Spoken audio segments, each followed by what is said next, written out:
We know कि हमारे पास 10th class का जो चैप्टर नंबर 1 है उसकी 1.1 एक्सरसाइज स्टार्ट करनी थी, और 1.1 की एक्सरसाइज स्टार्ट करने से पहले हमें ये जानना पड़ेगा कि क्वाड्रेटिक इक्वेशन क्या होती है, क्योंकि पूरा जो चैप्टर 1 है वो बेस कर रहा है क्वाड्रेटिक इक्वेशन के ऊपर।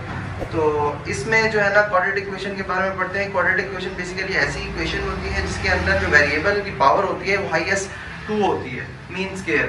ठीक है, अगर हम उसकी स्टेटमेंट के थ्रू चलें कि स्टेटमेंट में क्या कहता है, तो उसमें कहता है कि an equation which contains the square of variable with no higher power. जैसे कि हमारे पीछे लिखी है quadratic equation an equation which contains the square of a variable with no higher power. उसकी जो जनरल फॉर्म है वो ax square plus bx plus c is equal to 0 है, और उसमें a b और c जो हमारे पास यहाँ कोफिशिएंट दिए हुए हैं वो बिलोंग्स करते हैं सेट ऑफ रियल नंबर से। मीन कोई भी रियल नंबर हो सकता है, वो रैशनल भी हो सकता है, वो इरेशनल भी हो सकता है।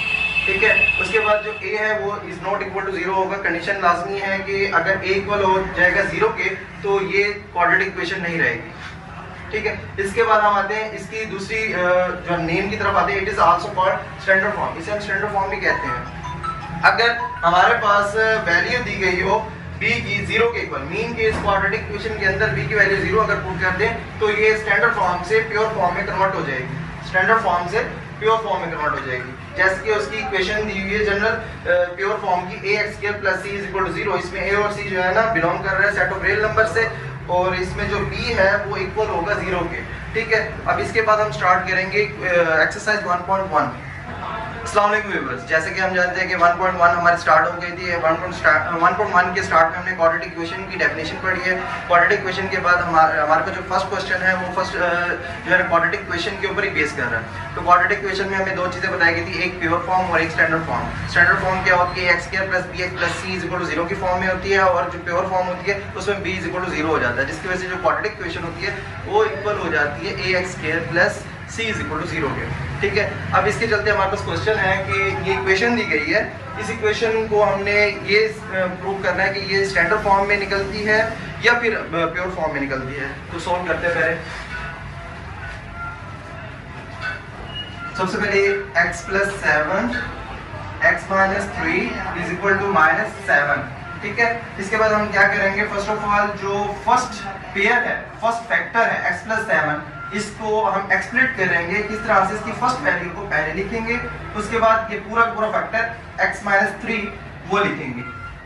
उसके बाद दोबारा जो प्लस 7 है वो लिखने के बाद दोबारा इस फैक्टर को उठा के लिखेंगे x minus 3 is equal to minus 7। देखिए इन दोनों फैक्टर्स के दरमियान कोई साइन नहीं, इट मींस कि दोनों मल्टीप्लाई हो रहे हैं। अगर मल्टीप्लाई हो रहे हैं तो मल्टीप्लाई करने का इजी और आसान मेथड इसका यही रहेगा कि इसका फर्स्ट जो एलिमेंट है उसको अलग सेपरेटली इसके साथ मल्टीप्लाई करें इस फैक्टर के साथ, फिर प्लस के 7 को सेपरेटली इसके साथ मल्टीप्लाई करें। अब जैसे x मल्टीप्लाई बाय x का स्क्वायर हो जाएगा।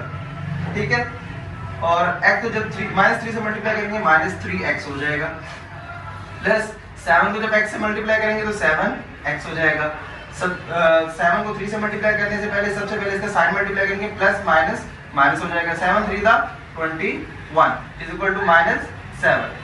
ठीक है, एज वी नो कि हमने इसे ना स्टैंडर्ड फॉर्म में कन्वर्ट करना है, तो स्टैंडर्ड फॉर्म के लिए ऑल जो एलिमेंट्स हैं वो एक ही साइड पर हों। तो -7 को हम राइट हैंड साइड से लेफ्ट हैंड साइड पे लेके आएंगे, तो माइनस का 7 है तो राइट हैंड साइड से लेफ्ट हैंड साइड पर जब आएगा तो ये प्लस का 7 हो जाएगा। तो हमारे पास x का स्क्वायर और माइनस का 3x है और प्लस का 7x है। 7x प्लस का है और माइनस का 3x है, डिफरेंट साइन है तो सब्ट्रैक्ट होता है, और जो बड़ी वैल्यू के साथ जो साइन होता है वो हम लगाते हैं आंसर के साथ। मीन प्लस आ गया, 7x में से 3x को सब्ट्रैक्ट करेंगे तो 4x हो जाएगा, -21 एज इट इज, और फिर माइनस का 7 राइट हैंड साइड से लेफ्ट हैंड साइड में ले आएंगे तो प्लस का 7 हो जाएगा, प्लस का 7 इज इक्वल टू 0।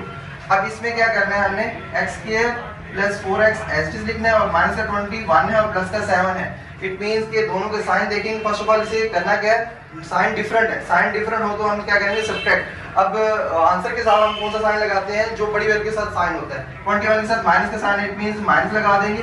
21 का साथ माइनस का साइन था, डिफरेंट साइन है तो डिफरेंट साइन के लिए सब्ट्रैक्ट करेंगे। 21 में से 7 गया तो 14 इज इक्वल टू 0। तो ये हमारे पास जो फॉर्म बनी है वो स्टैंडर्ड क्वाड्रेटिक फॉर्म कह लें या स्टैंडर्ड फॉर्म कह लें या जनरल फॉर्म कह लें। तो ये क्वाड्रेटिक फॉर्म की जनरल फॉर्म बनी है, तो इधर लिख देंगे स्टैंडर्ड फॉर्म।